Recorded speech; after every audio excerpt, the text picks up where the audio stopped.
Hey, welcome to the channel. If this is your first time here and you're an automotive technician, I'm going to give you some tips and tricks that hopefully help you make more money and be more efficient. And if you're a customer of one of these technicians, you're going to get an insight into what we do on a daily basis to fix your vehicle. So I hope you enjoy the next video.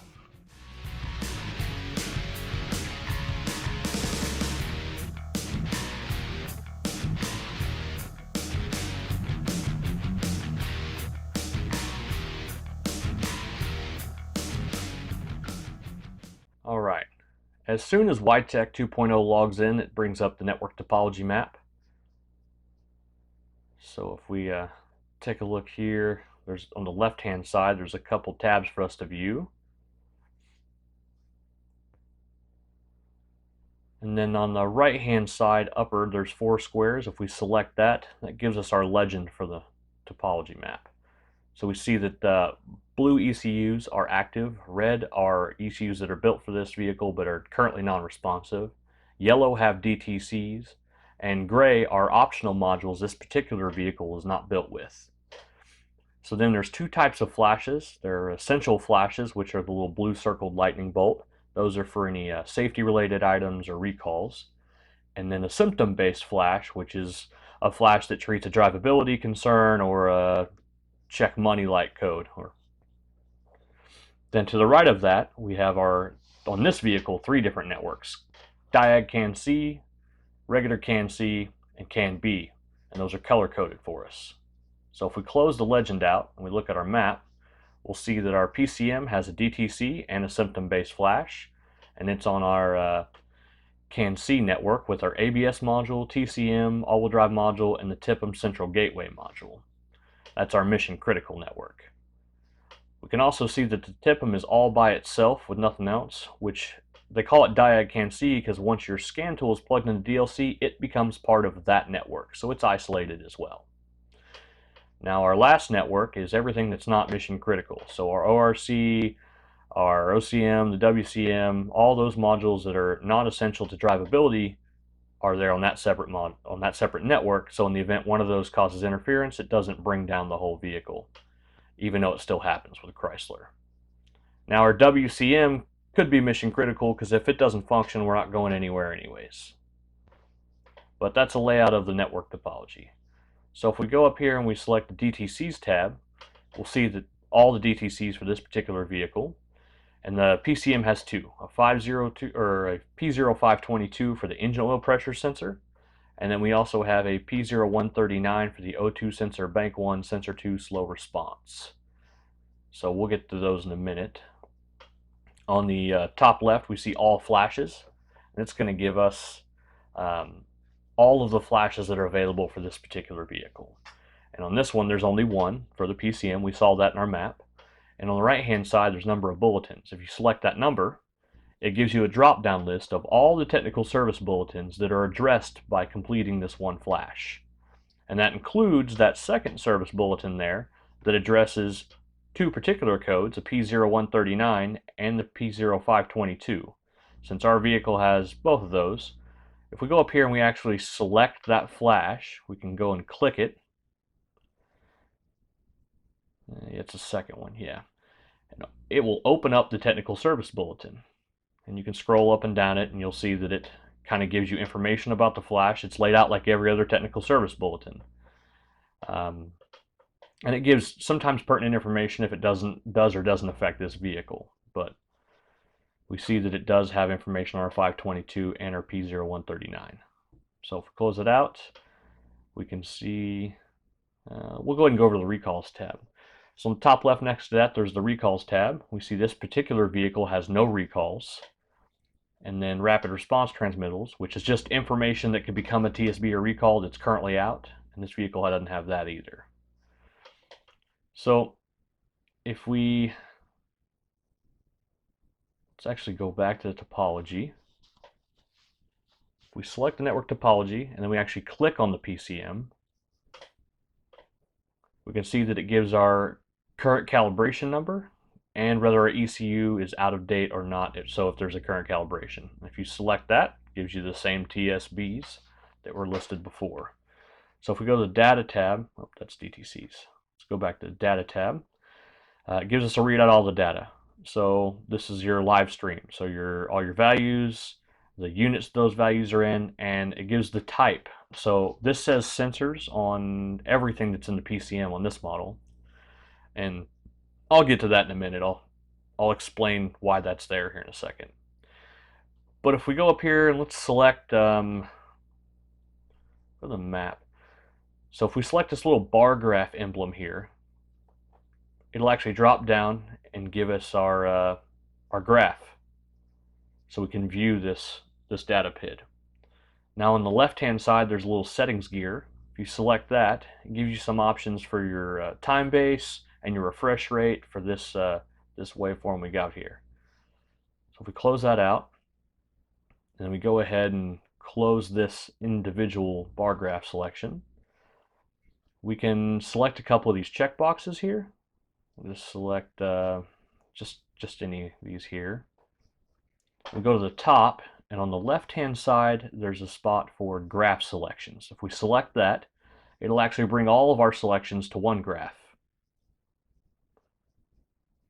And then this also has a settings gear, and then it has this little tab here. And that gives us some thresholds we can set for viewing that data. So this is a neat tool that's installed here. That'll help. We'll click close, and you can maximize the size. Bring that back down. We'll close this out and go back. If we go over to our miscellaneous functions tab, you can see that we have our miscellaneous PCM functions. It's how it's listed in most aftermarket tools. This is pretty standard. If we go to our systems test, these are all our monitor testing and built-in bay test. It's pretty standard for Chrysler ones. If we go to actuators, we can see all of our bidirectional controls for this. This being the factory tool, there are quite a few bidirectional controls for the PCM. If we go to the details tab, we'll see the information for this particular module, including the current and original VIN. I'll get to that in a minute too. And then the build information for it. Now if we go to configuration, we can see all of the configurable options for this particular PCM on this vehicle. So this is what it was built from the factory. You can call your local dealer and have them add certain options for this. Like if this vehicle, you add a rear view camera and it came with it and has the provisions for it in the TIPM, you can call them and have them add it, and when you restore the configuration for the vehicle, it'll put that on there. So let's go into the TIPM and I'll show you some different stuff for the modules. I'll bring that up. It brings up the configuration page since we're already there. And this is where you have quite a few configuration options for the TIPM, considering this one TIPM part number probably fits quite a few vehicles. So there are very few number of actual TIPM models out there. If we go to let's go over to data, and I'll show you that. So if we scroll down, we see on the type, now we see bus inputs and sensors like we saw in the PCM.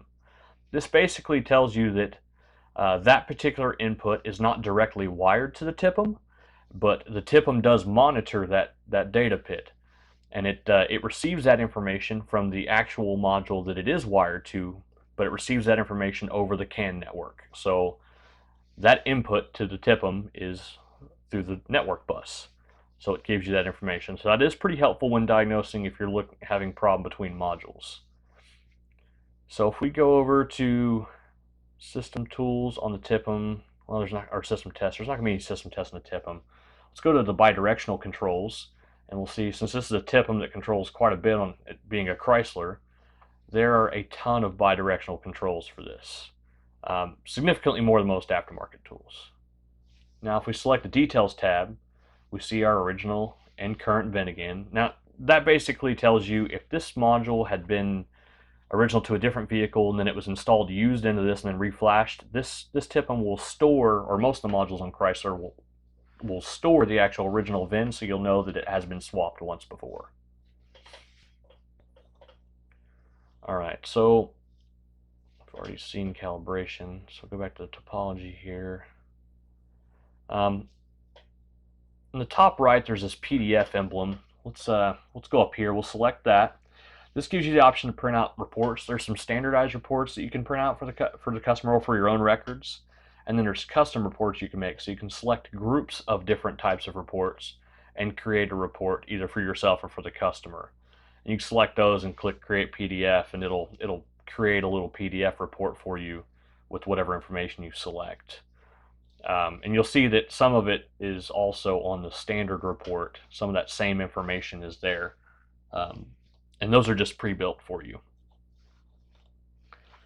I'm not going to make one right now, so we'll just go over to the RSS feed, which is right next to that PDF emblem. If you select that, it brings you to the RSS feed for Mopar, and it just gives you quick shortcuts to information that's been released. A lot of it is good information. Some of it's stuff you probably already know. And then if we go to the top left here and click this little drop down menu, if you scroll down, I'm going to show you where they hid the misfire monitor. If we go to OBD2 monitors, which makes sense when you say it that way, but usually it's in like system test if you're used to looking at most vehicles. And you scroll down, you'll see which cylinder is misfiring. So much like the DRB3, the which cylinder is misfiring, the live misfire data is in the OBD2 monitors. So that's there, and this vehicle is running, so you can see it counting the counter up. Now if we go to the loss of communication test right below that, or a couple tabs below that, and then we select Start Test, this gives us a real-time, basically a ping test. So each module's always talking to each other. So we can go do like a wiggle test on the network wiring, or tap on the DVD screens if it's a town and country, and see if we lose network connectivity. So this is a great tool to have for Chrysler especially. Then let's see what else. Customer preferences. This is our ability to change some of the auto door lock feature on and off, and how long the chirps are, and how long the lights stay on, and there's a ton of different configurable options in here. You can solve some customer complaints. Now the action items tab just takes you back to topology, but I want to show you guys the knowledge base, because this has got a lot of good information in it too. So in that same drop down there on the left hand side, you'll see that there's a separate section called Knowledgebase. Let me go over here and I'll show you. I'll just show you instead of explaining it to you. Where's it at? There we go. If we select Knowledgebase, gives you a little explanation of what it is, but it's exactly what it says it is. It's Chrysler's knowledge base of information. So if we open that up, it'll open up the tab separately. So that page is open, and you'll see it's kind of lined out where there's just all sectioned off into file folders for you. So there's some really interesting stuff in here too. If we go over here to the announcements folder, I think is where it was at. I can't remember if it was maybe networking or announcements or something. Yeah, there we go, the case studies.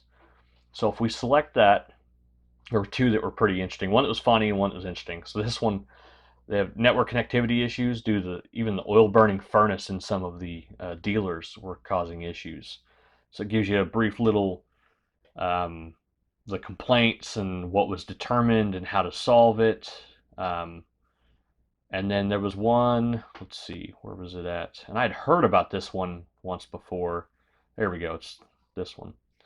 This was people losing connectivity with micropods consistently, and it was dealers that all had the P411 Hunter alignment rack.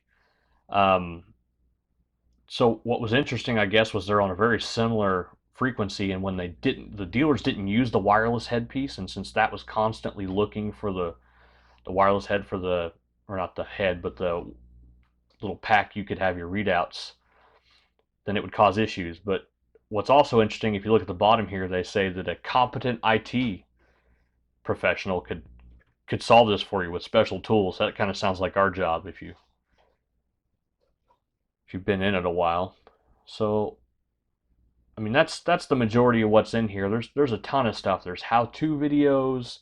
Chrysler puts a lot of information out there for you, and all this stuff's at your fingertips. So I would urge you to read this information. You may find some stuff that'll help you in the future. But that's a quick walkthrough for you. And myself and everyone at Trained by Techs would like to thank you for watching the video. So we'll see you next time. Alright, I hope you liked the video. And if you did, you'll probably like this video or even this video. And remember, subscribe, comment below, tell me what you didn't like about it or what kind of videos you'd like to see next, and hit the bell icon. That way you get a notification every time I make a new video, which is almost weekly now. So see you next time.